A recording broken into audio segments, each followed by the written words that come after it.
और साधना केवल बैठकर कुछ क्रिया करने तक ही सीमित नहीं है।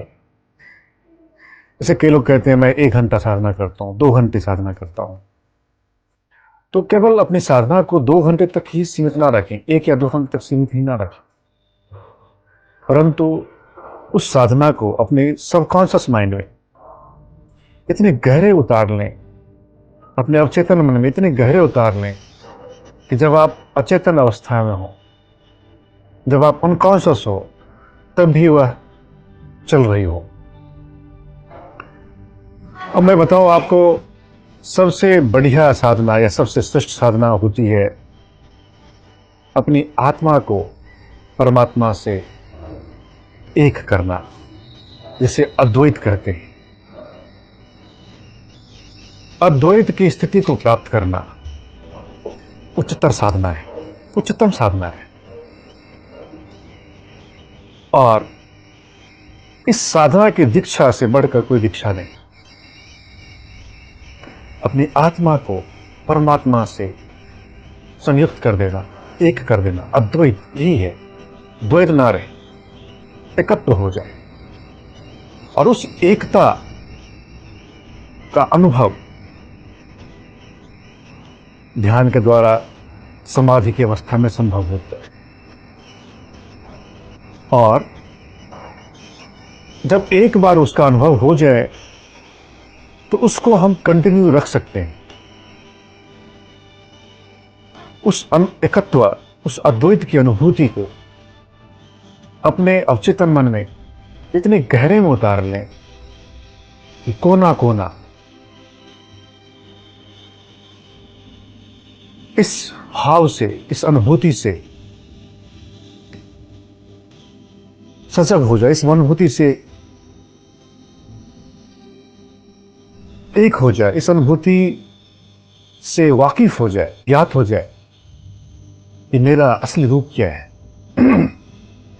और वही दृष्टा का अपने स्वरूप में अवस्थान है। और यही योग है। जैसे महर्षि पतंजलि ने कहा है, तदा द्रष्टु स्वरूपी अवस्थानम, अर्थात योग चित्त वृत्ति का निरोध है। और जब चित्त की वृत्तियां शांत हो जाती हैं, तब दृष्टा का अपने स्वरूप में अवस्थान हो जाता है, अर्थात अद्वैत की स्थिति प्राप्त होती है। और उसको सुदृढ़ करना, उसको मजबूत करना ही साधना है। वस्तुतः द्वैत कभी है ही नहीं, अज्ञानता के कारण ही हमें द्वैत लगता है। हमेशा अद्वैत है, कल भी था, आज भी है, कल भी रहेगा, चाहे हम इसके बारे में वाकिफ हो, ज्ञात हो हमें या ना हो, लेकिन है तो अद्वैत ही। वह ईश्वर ही, परमात्मा ही, ब्रह्म ही आत्मा रूप में क्रीड़ा कर रहा है, लीला कर रहा है। और इस सत्य को जानना, उस सत्य को अपनी चेतना के हर कोने में प्रसारित करना, स्थापित करना ही योग साधना है या आध्यात्मिक साधना है। और जब वो गहरी हो जाए, अर्थात अपने स्वरूप के बारे में, अपने बारे में, अपनी असलियत के बारे में हमें बोध हो जाए और उस बोध को अपने अवचेतन मन में स्थापित कर दें सुदृढ़ता से, तो फिर चाहे हम ज्ञात हों, अज्ञात हों, कॉन्शियस हों या अनकॉन्शियस हों, सदैव उस चेतना से भावित रहते हैं, उस भावना से भावित रहते हैं। फिर आप व्यस्ततम जिंदगी जिए, आपको समय मिले बैठने का या ना मिले, आपके भीतर विषाद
अनुभव करने की साधना, आप अपनी असलियत जानने की साधना, उसमें देख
इसी को संस्कृत में स्मृति कहते हैं, भगवान बुद्ध सती कहते हैं, इसी को अंग्रेजी भाषा में माइंडफुलनेस कहते हैं।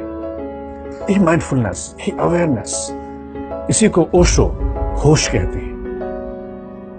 इसी होश को, इसी अवेयरनेस को, इसी स्मृति को, श्रुति को अनुभव करना, उसका अभ्यास करना साधना है। ये एक सेकंड में अनुभव हो सकते हैं, एक सेकंड में अपने आप को आप रिमाइंड कर सकते हैं और उस स्थिति में आप पुनः स्थापित हो जाते हैं। स्थापित होते नहीं है, स्थापित हैं आप, केवल अपने आप को रिमाइंड करना है, यही साधना है। इससे आपको ग्लानि नहीं होगी, अफसोस नहीं होगा, गिल्टी फील नहीं होगा और आप आनंदित होकर अनंत ऊर्जा के साथ, चेतना के साथ अपने कार्य में संलग्न होंगे और समाज की सेवा में अविरत, अविच्छिन्न रूप से लगे रहेंगे, जिससे